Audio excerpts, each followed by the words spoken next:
The Senate Judiciary Committee chamber fell into a tense hush as Senator Lindsey Graham brought his gavel down with such force it echoed through the marble halls of the Capitol. His face was flushed, his Southern accent sharper than usual, as he jabbed a finger toward Representative Jasmine Crockett. She sat at the witness table, arms folded, chin lifted in defiance. "Young lady, you need to learn some respect," Graham thundered, his words heavy with disdain. The packed room stiffened at the condescension. "You think you can stroll in here and lecture us on justice when you barely understand how this institution even works?" What Graham didn't realize was that Jasmine Crockett had anticipated this exact confrontation. For weeks, she had been preparing. Inside her briefcase rested a folder filled with documents, receipts that could expose Graham's contradictions and hypocrisy in ways that would silence even him. The Texas Congresswoman had done her homework, and she was ready to flip his lecture into his worst political nightmare. The cameras caught every detail as Crockett reached slowly into her briefcase, the faintest smile tugging at her lips. Graham believed he was about to put the freshman lawmaker in her place. Instead, he was about to find himself at the center of one of the most brutal political takedowns Washington had ever seen. Before we dive deeper into this clash, make sure to hit that like button and subscribe so you never miss the explosive political showdowns that shape our nation. Senator Lindsey Graham wasn't just any lawmaker. A South Carolina Republican with more than 20 years in Washington, he had built a reputation as a master of political theater. At 68, he had outlasted countless election cycles, served in both the House and the Senate, and seen witness after witness crumble under his pointed questioning. He prided himself on being able to dominate a hearing with nothing more than a sharp tongue and an intimidating glare.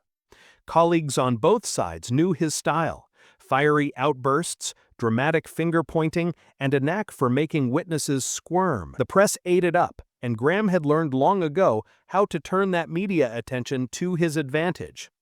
On this particular morning, he arrived in the hearing room brimming with confidence. The subject was criminal justice reform, and he felt the advantage was his. His staff had prepped him thoroughly on the witnesses, dismissing the Texas freshman as nothing more than another progressive looking for headlines. Graham viewed it as an easy opportunity to score political points, showcase his dominance, and remind the cameras why he was considered one of the Senate's sharpest interrogators. But across the room sat Jasmine Crockett, and she embodied everything Graham had underestimated about the new generation of leaders. At just 42, Crockett had already carved out a career as a civil rights attorney before ever stepping into Congress. She had gone toe-to-toe with tough judges and relentless opposing counsel in high-stakes trials. Years in the courtroom had forged her ability to stay calm under pressure, dismantle opponents with precision, and deliver arguments so sharp they left their adversaries scrambling. This was not just any lawyer. Crockett had specialized in taking on powerful institutions and winning. Her reputation for closing arguments that cut through spin and intimidation made her a formidable presence. When she ran for Congress, she brought that same meticulous preparation and fearlessness with her. She studied every committee member she might face, memorized their voting histories, their public statements, and, most importantly, their weaknesses. Graham, for all his decades of experience, had never gone up against someone like her. The stakes went far beyond one hearing.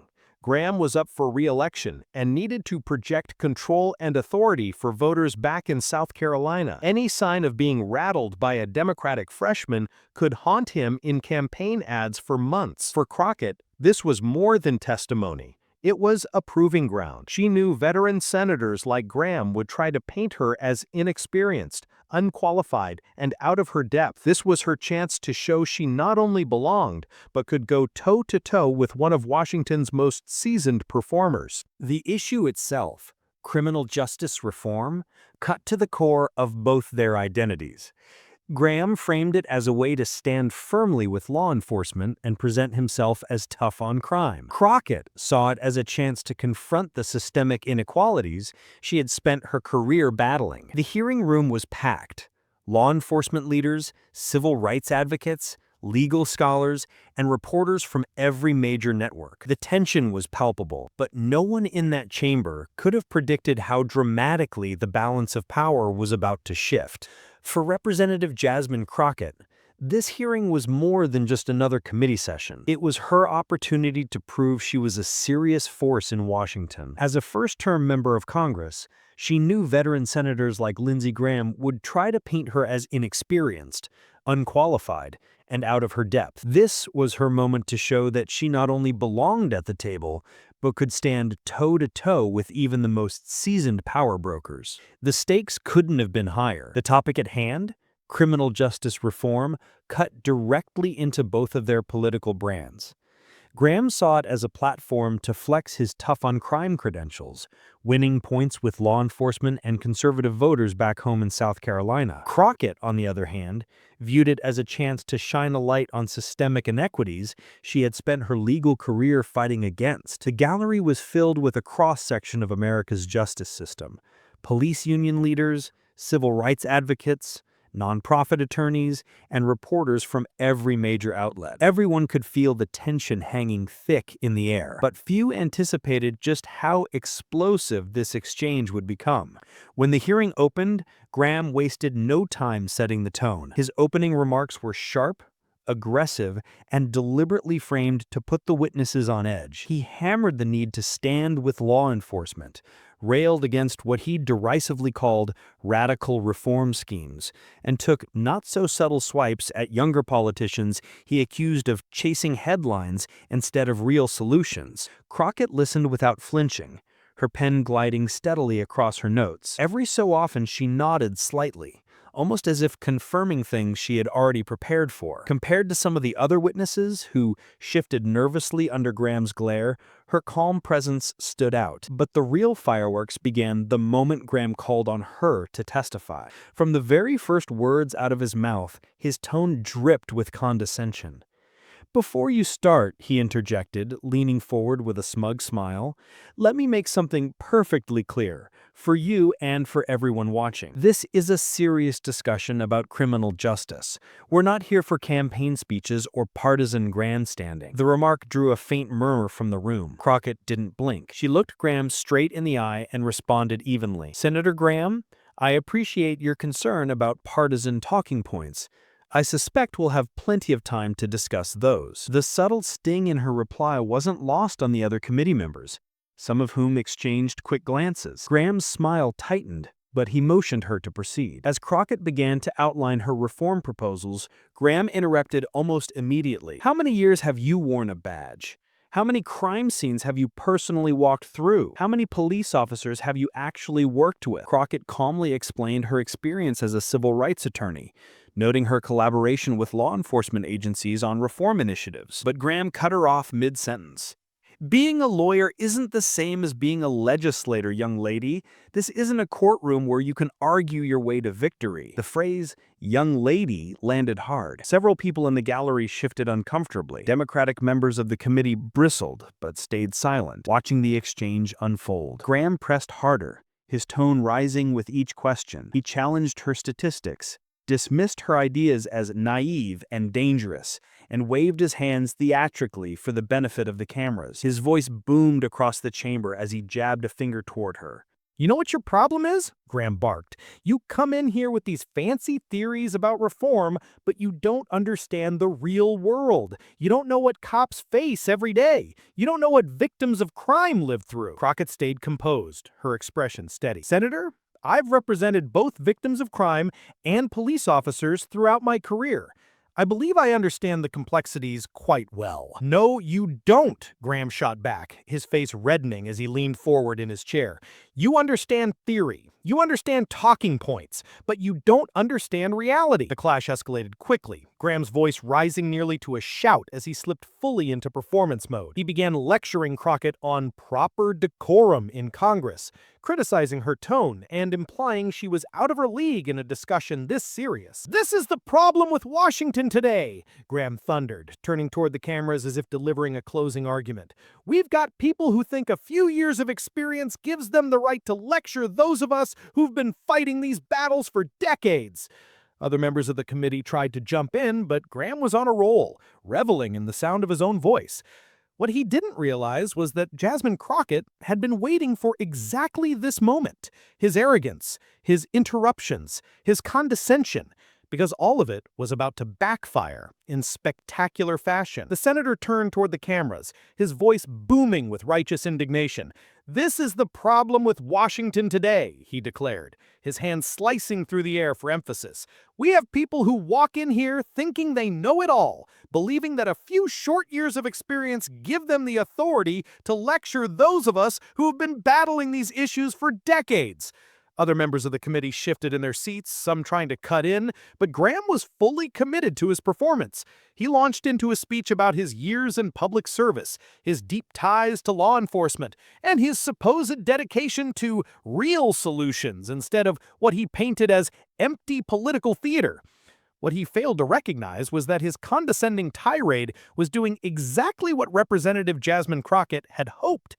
She had anticipated this moment, studied his record for inconsistencies, and knew precisely how to make him lose control.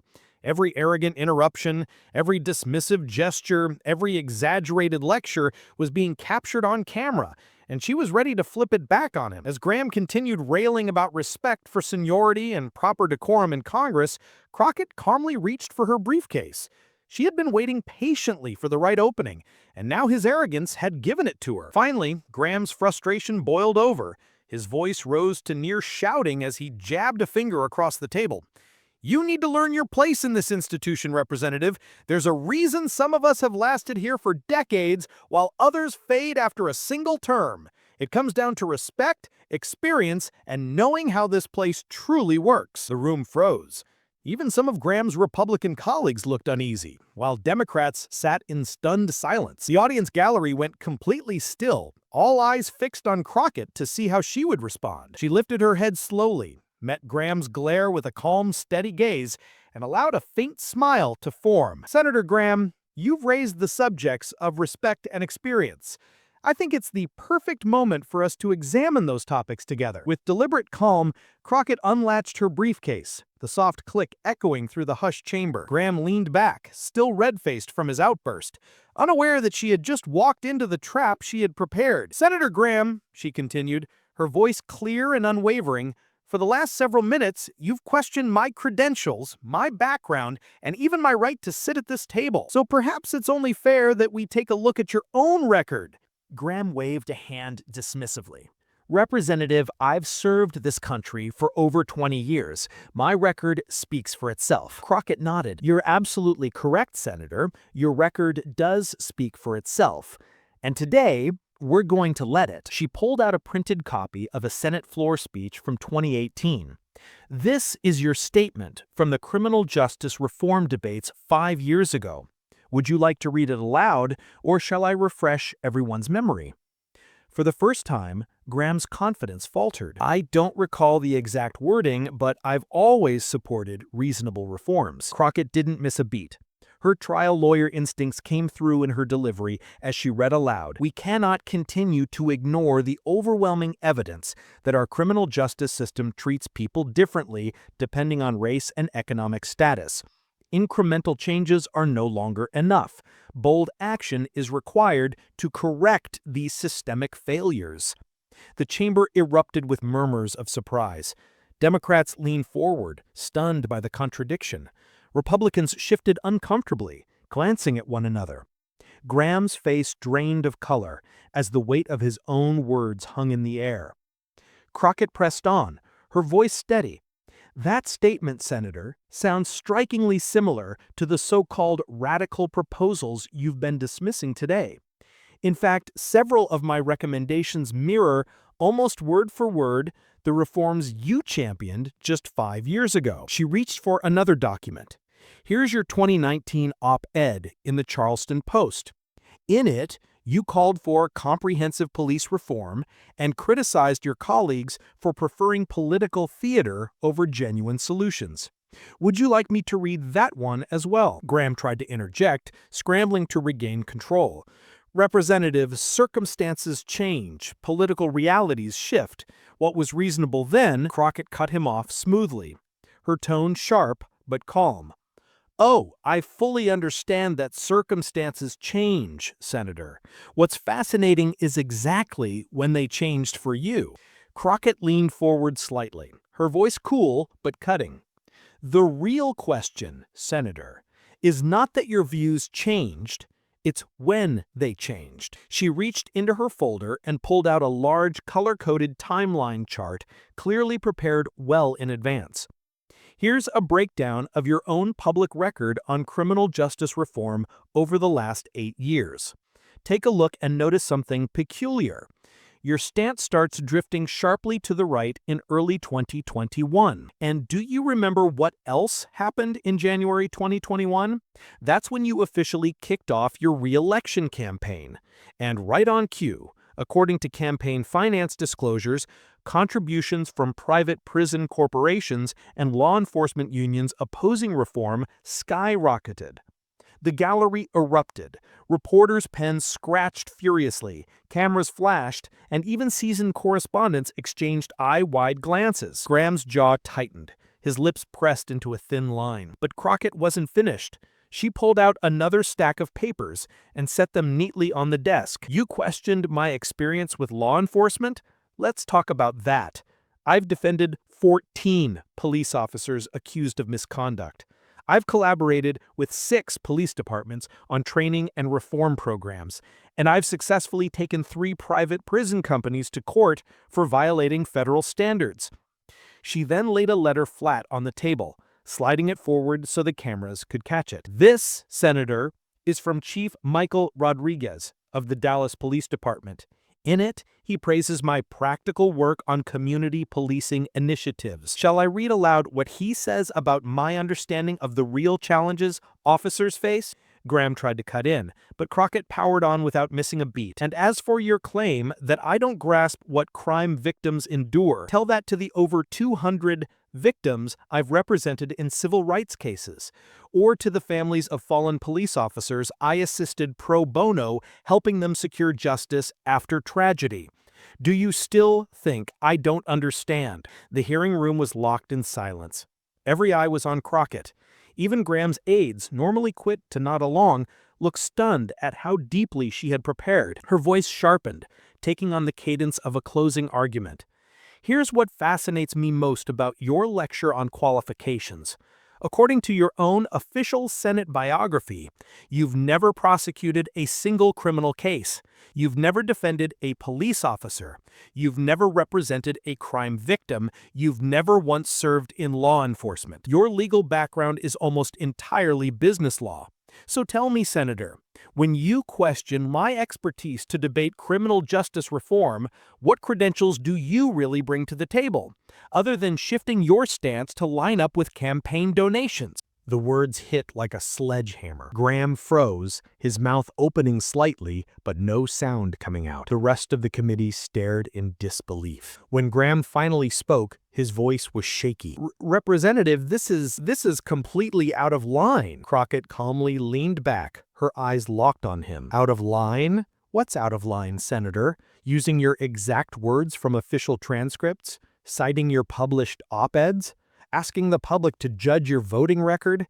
If that's inappropriate, then perhaps what's really at risk here isn't my qualifications, it's your consistency. Turning to the rest of the committee, she delivered the final blow. I came here ready for a real conversation about reform.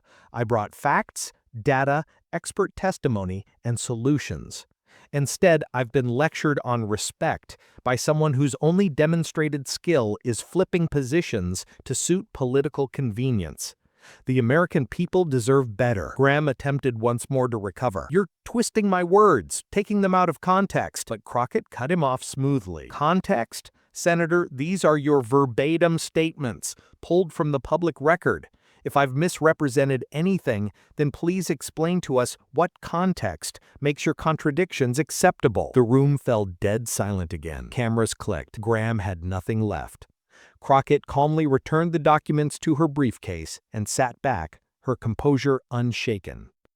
"These aren't my words, Senator. They're yours, lifted directly from transcripts and your own published articles.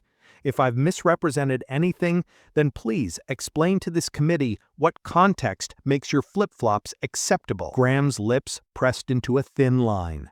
He knew that any attempt to spin it further would only dig him deeper. Crockett calmly slid the papers back into her briefcase and closed it with a soft snap. "I think the record speaks loud enough." She leaned forward slightly, her voice steady. "And Senator, you are correct about one point. This conversation is about respect. Respect for the truth, respect for consistency, and most importantly, respect for the American people who sent us here.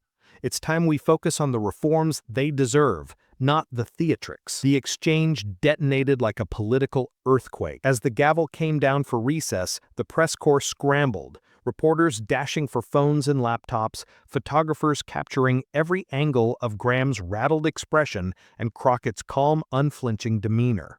Within minutes, the internet exploded.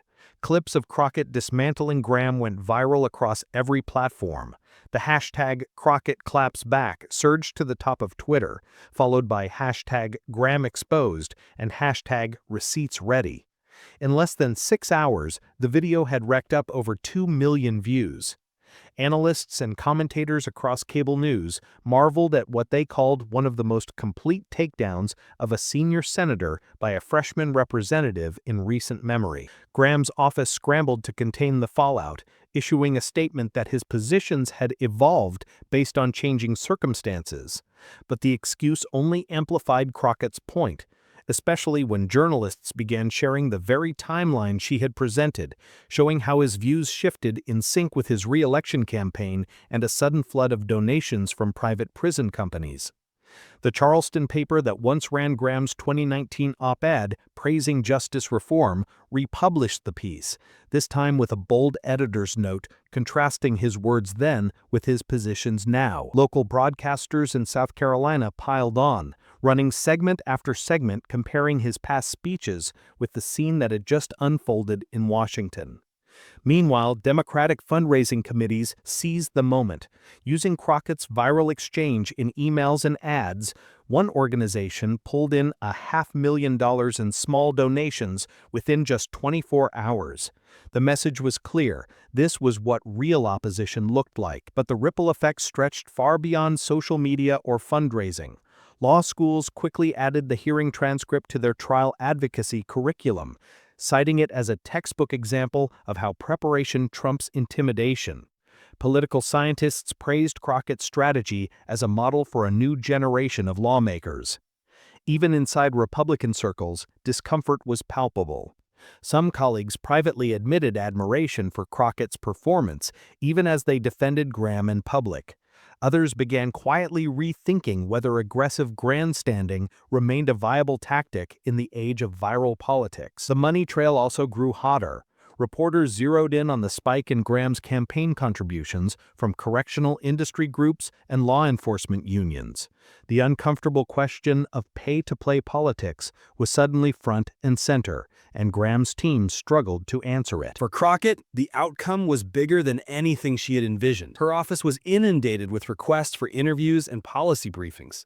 Civil rights groups that once viewed her as a newcomer began treating her as a national voice. Chief Michael Rodriguez of the Dallas Police Department, the same official whose letter Crockett cited in the hearing, fielded dozens of press calls praising her collaborative work with law enforcement. His words further undercut critics who tried to label her anti-police.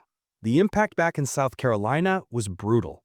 Within a week, Graham's approval ratings slid 8 points. Focus groups conducted by his own campaign revealed voters were most disturbed not by Crockett's sharp attacks, but by the clear evidence that his reversals lined up with campaign donations. It was the exact narrative his team had hoped to avoid, and now it was everywhere. The confrontation gave Graham's challengers a tailor-made storyline. corruption and hypocrisy in plain view. Within just 2 weeks, 3 major national magazines had splashed Crockett's face across their covers with headlines like "The Freshman Who Flattened a Senate Veteran" and "How Preparation Defeated Intimidation." Suddenly, she wasn't just a rising Democrat. She was being recognized as a serious policymaker and a new voice on criminal justice reform. But the fallout back in South Carolina was brutal. Within a week, Graham's approval rating slid 8 points. Focus groups conducted by his own campaign revealed voters were most disturbed not by Crockett's sharp attacks, but by the clear evidence that his reversals lined up with campaign donations.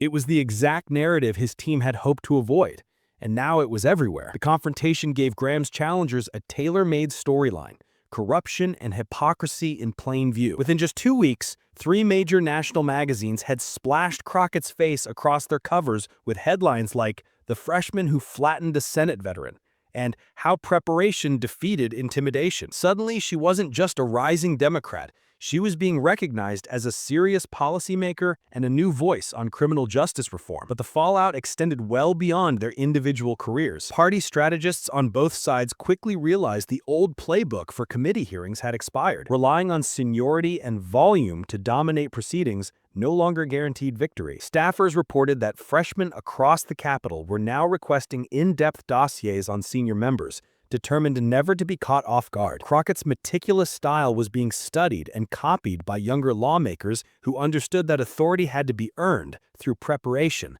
not inherited through tenure. The hearing also reignited a national debate about money in politics. Watchdog groups pointed to Graham's shifting stances as a textbook example of why campaign finance reform was overdue. Transparency advocates doubled down on the need for stronger tracking between donor dollars and policy outcomes. Meanwhile, universities and training programs were quick to seize the moment. Law schools incorporated the transcript into trial advocacy classes as proof that calm, evidence-driven arguments could dismantle bluster. Public speaking courses highlighted Crockett's delivery as a model of restraint paired with precision. For Graham, the day would be remembered as a warning: how easily decades of seniority can be undermined when past words collide with present politics. For Crockett, it was a coronation of sorts, cementing her reputation as a disciplined tactician who could stare down the most seasoned senators and come out stronger. By the time the dust settled, one reality was unavoidable: the power dynamics of congressional hearings had shifted. The new class of lawmakers had learned they didn't need to yield to intimidation.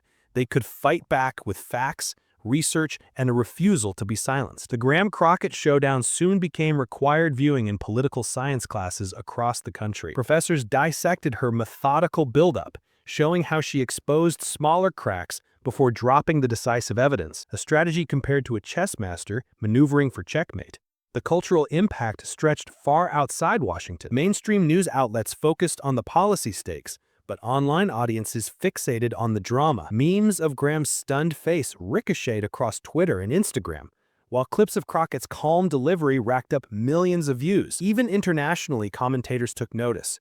European magazines drew parallels between Crockett's generational challenge and similar shifts in their own parliaments, where younger politicians were using digital savvy and preparation to dismantle entrenched hierarchies. The exchange also ignited a discussion about race and gender in American politics. Crockett's composure in the face of aggression defied stereotypes about women, and particularly women of color, in positions of authority. Scholars of political communication began cataloging her techniques, letting Graham escalate unchecked, then countering with unshakable facts. The contrast amplified her credibility while making his theatrics look hollow. The shockwaves from the hearing spread far beyond Capitol Hill. Law schools quickly adopted the transcript as a case study in trial advocacy, showing students how Crockett had seamlessly translated courtroom discipline into the arena of political combat. Business schools followed suit, weaving the exchange into courses on crisis leadership and stakeholder communication, presenting it as proof that meticulous preparation could transform a hostile confrontation into a decisive victory. Graham's failed attempt to bully Crockett became a cautionary tale whispered through the halls of Washington. Veteran staffers began warning their bosses that past victories and seniority could no longer shield them if they failed to adapt. The incident changed the culture of congressional hearings overnight. Committee chairs urged members to come armed with facts and consistency, while aides expanded their research efforts, preparing far more detailed opposition files on potential witnesses. The age of casual grandstanding without hard evidence was over. Media training firms reported a surge in demand as politicians scrambled to sharpen their communication skills. The tactics of shouting down an opponent or leaning on personal attacks were proving ineffective against adversaries armed with documentation, timelines, and unwavering composure. Crockett's team had set a new standard by digitally cataloging years of Graham's statements and exposing his contradictions with surgical precision. Those who had grown comfortable shifting positions without scrutiny suddenly realized they were dangerously exposed. Most importantly, the confrontation underscored how a single exchange could alter entire political careers. Graham's reputation as the Senate's skilled inquisitor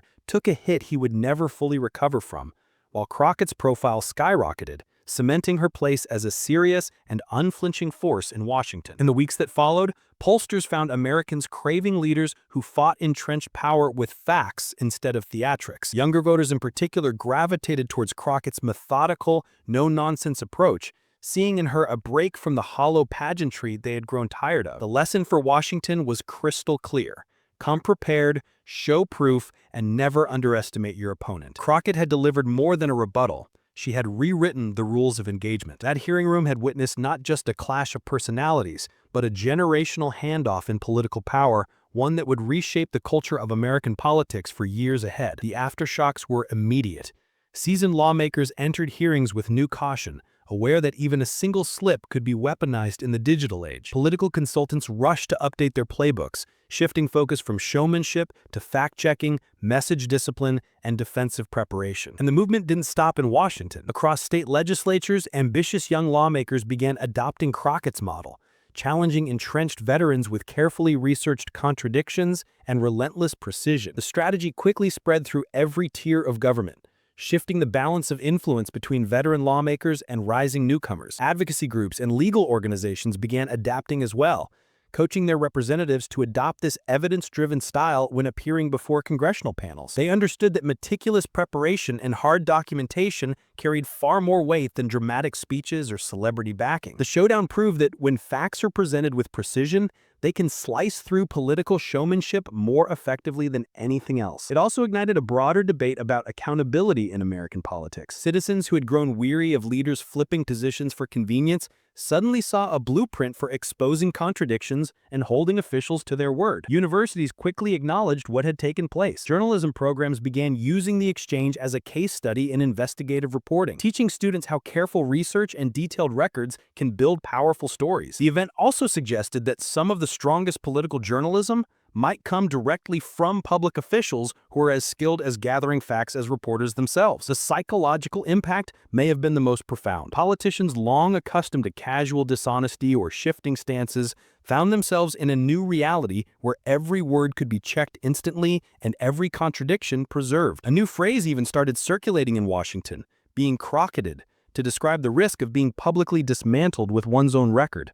If you found this political takedown remarkable, don't forget to hit that like button and subscribe for more hard-hitting breakdowns where preparation collides with political theater. Congress is full of these explosive confrontations, and we'll be here to dissect every one of them. Who do you think Jasmine Crockett will challenge next? Share your thoughts in the comments and spread this story to anyone who needs to see what real accountability looks like in action.